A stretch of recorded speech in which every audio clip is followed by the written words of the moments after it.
So I'm sat on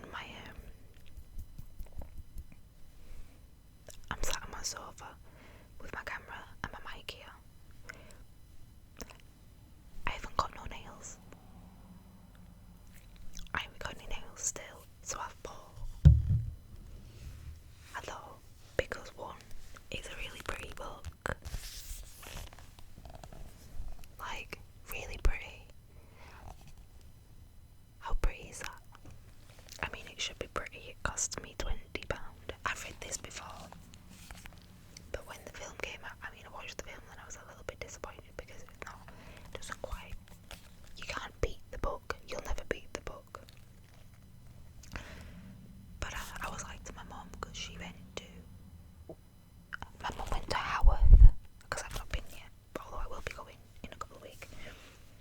But I went to Haworth. She went to Haworth, and I said, because obviously that's where Emily Brandy's from.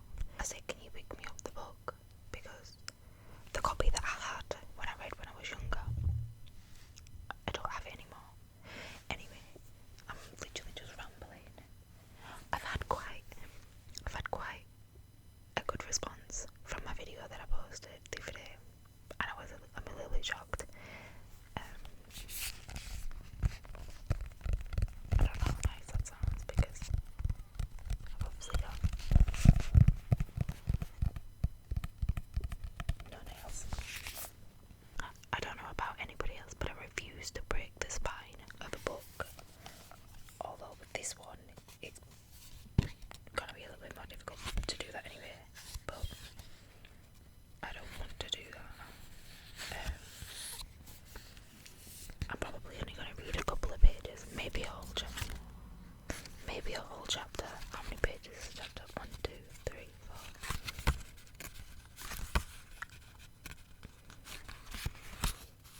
I might just read the first chapter because it's not too long.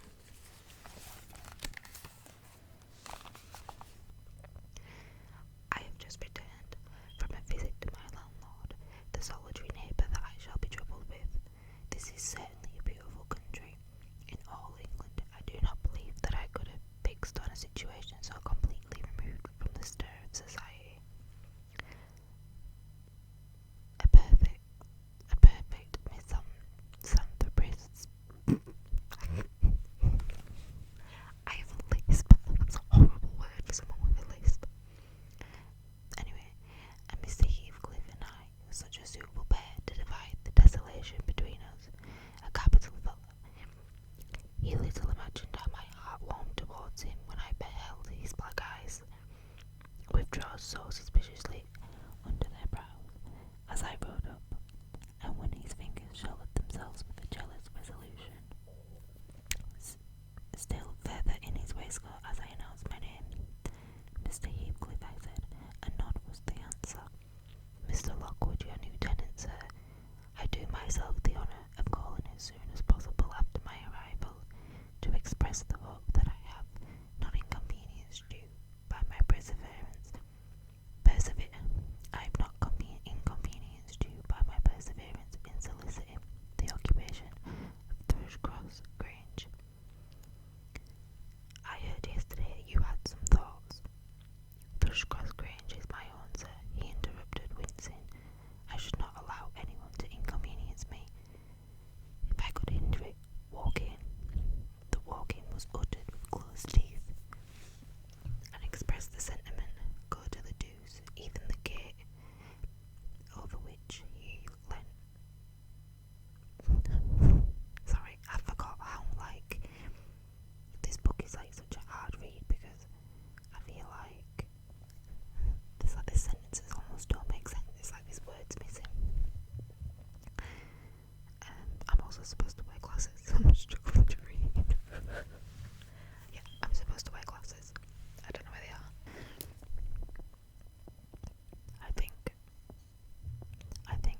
horses be?